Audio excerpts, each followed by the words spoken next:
I'm sure we'll see him come back. And I'm excited to see what he's learned. But yeah, Kenny, man, very excited to see this guy come back, defend his title. You know, now he has that 5-round experience, so we'll see who's next. 45-pound division is always a very interesting division.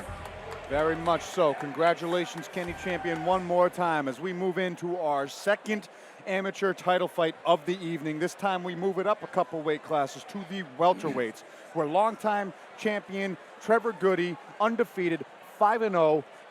What I said longtime champion for. He just won the belt 2 cards ago against Marty Navis. But he is set to defend the belt for the very first time against Neil von Flatern. And Neil von Flatern will be walking out right now. These guys have been nothing but class to each other since the fight was announced. Von Flatern, 4-1, fought in a New York promotion called Cage Combat years ago, has not fought since March 12th, 2016. So over 2 years since he's been in the cage. And that was a loss. He lost in between rounds, but he was 4-0 before them with 2 submission finishes and 1 TKO, and he only went the distance in his very first fight. He's an absolute savage finisher. They call him Beast Mode for a reason. And he's walking out to a Lion King song. I love it. He just can't wait to be king. He can't wait to be king. This is what it's for. Who's the king at 170? He just can't wait to be king. I love these ZenQuest guys. They just flew on the map of Cage Titans just last time. What? They say that they're nerd assassins out there. Neil von Flatern is an engineer. And seriously, when they came on Table Titans, him and Trevor hit it off. They were just friendly with each other right off the bat. They can't wait to fight each other, though. They just have so much mutual respect for the fight IQ between both of them. And seriously, Neil von Flatern, if you don't know much about him in the Cage Titans community, this kid is a straight-up killer. He's a finisher. He gets guys hurt, and he pounces on opportunities to take the neck, take a limb, or just take the soul of that man. Yeah. So, I mean, seriously, him and Gudde talked about doing chess boxing, and now they get to box. Let's see if they play chess a little bit afterwards. Maybe. But First seriously, time we see for that ZenQuest. Let's see if Neil von Flatern will be the man to solve the puzzle that is Trevor Gudde. Nobody's been able to do it yet. 5-0. I'm starting to get worked up, Rich. This one I've been excited for. 6'7" at 170 pounds. Unbelievable. He's been absolutely flawless in his career so far. You know, tough decisions over Ross Dinar, Marty Navis, split decision wins, groomed him into being a dominant factor at 170, where he went on a tear and cleaned all rounds against Austin Shala, and in the rematch, 5-round rematch with Marty Navis, where he's been able to use different tools in each one of his fights, whether it's length, whether it's his jiu-jitsu, whether it's his wrestling skills. You always see Trevor Gudde bring something new to the table out of the great camp in Florian BJJ. 6'7", Neil von Flatern isn't deterred by the height difference whatsoever. He even propped a stool at weigh-ins yesterday to stand up and face off with Trevor Gudde. I mean, I'm howling at these ZenQuest guys. They're just so friendly, so creative, so ready to fight too, and they are savages, and we get to see them here for the first time in Neil von Flatern. But Trevor Gudde, been an absolute dominant force here. I can see this fight going 19,000 different ways, and it's finally going to happen. I am amped up for this fight. Do not blink. Anything can happen as the Scarecrow, Trevor Gudde, makes his way to the cage one more time. They touch gloves. Henry Jones, make this title fight official. All right, ladies and gentlemen, our next bout is for the Cage Titans 170-pound amateur welterweight championship. Introducing first, the challenger in the red corner. He has an amateur record of 4-1. He's representing Team ZenQuest. Give it up for Neil von Flatern. Who's coming harder? I knew that reference. His opponent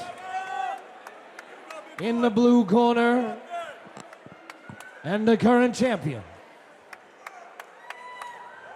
He has an amateur record of 5-0. He's representing Florian Brazilian Jiu-Jitsu. Give it up for Trevor Gudde. Here we go. Steve Rita, our referee for this amateur welterweight title fight. Neil von Flatern in the black trunks with the red stripe down the side, Jocko shorts.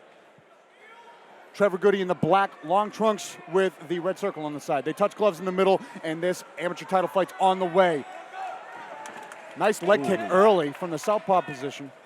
Both guys come out southpaw. Yeah, and overhand left for Neil von Flatern, finds the chin as he gets an underhook, but a nice knee to the solar plexus from Gudde.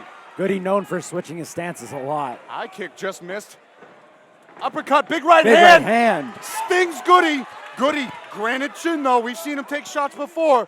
And he's a grinder among grinders. He gets the underhooks right here, and he already knows he's in for a fight. Von Flatern not wasting any time. Laser beam left hand finds the chin. All right, both of these guys is just such class acts.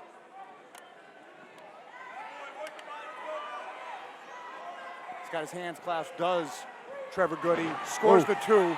But von Flatern is a savage on the mat as well. He's got that one-arm Kimura grip right there with the left arm, trying to control the left wrist of Gudde. Yeah, he is a purple belt from ZenQuest. Both of these guys are purple belts. Correct. And this is where we anticipated the fight going eventually. And let's see what kind of wizardry these two can come up with. Ooh, looking to pass here. I mean, we've seen Gudde give trouble to so many people on the mat just because of his length. It's something that most people don't get to experience. Von Flatern, though, with the underhook and the half guard, scooting his hips up, and Gudde just, his arms are so long. He's trying to bite into the neck somehow. So Von hard to deal Flatern recognizing that, making the space to stop that choke attempt. He's looking to get up. He's got to watch his neck there. Gudde tries to circle around. That attempt is stopped by Kimura. And look at that. He's rolling out of it as Von Flatern, and he ends up on top. Gudde still has that grip, though. Those long legs, he'll be able to take his back from there. Oh, my goodness. Look at what that. What a transition from Trevor Gudde. Like, most guys just can't do that. I can't tell if that choke's under the chin. Might be. It's on the chin. On the chin, Von Flatern doing a good job hand fighting. It's over. It's over. That is a deep choke attempt. There's the tap. Trevor Gudde, first round submission finish. But what a transition on the ground there. Von Flatern gave Gudde a fight through one round. Piston left hand dropped, hurt Gudde early, and then they went on the ground. And I couldn't tell if that choke quite got in. Trevor Gudde, a wizard on the mat, was able to sneak that forearm underneath there, score the first round tap. But Neil von Flatern shows how dangerous he is. From somebody who took 2 years off, that guy looked as ready to fight as anybody else. Trevor Gudde has pretty much gone unscathed through his career. And not only was Von Flatern able to land a couple of very strong punches, but he was able to at least give a couple of very tricky transitions off the ground and show that he is something special to watch out there. I hope he comes back again. That's a 2-year layoff. Ring rust is a thing. And that taken into consideration, Neil von Flatern looked absolutely sensational in there. And Trevor Gudde, congratulations on your first title defense. Make it official, Harry Jones. Another matchup in the books. Let's get a huge round of applause for these two, ladies and gentlemen. Give it up.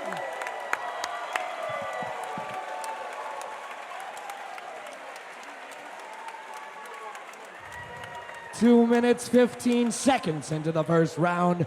Referee Stephen Rita called this matchup, giving you your winner, submission by rear naked choke, and still Cage Titans welterweight champion, Trevor Gudde!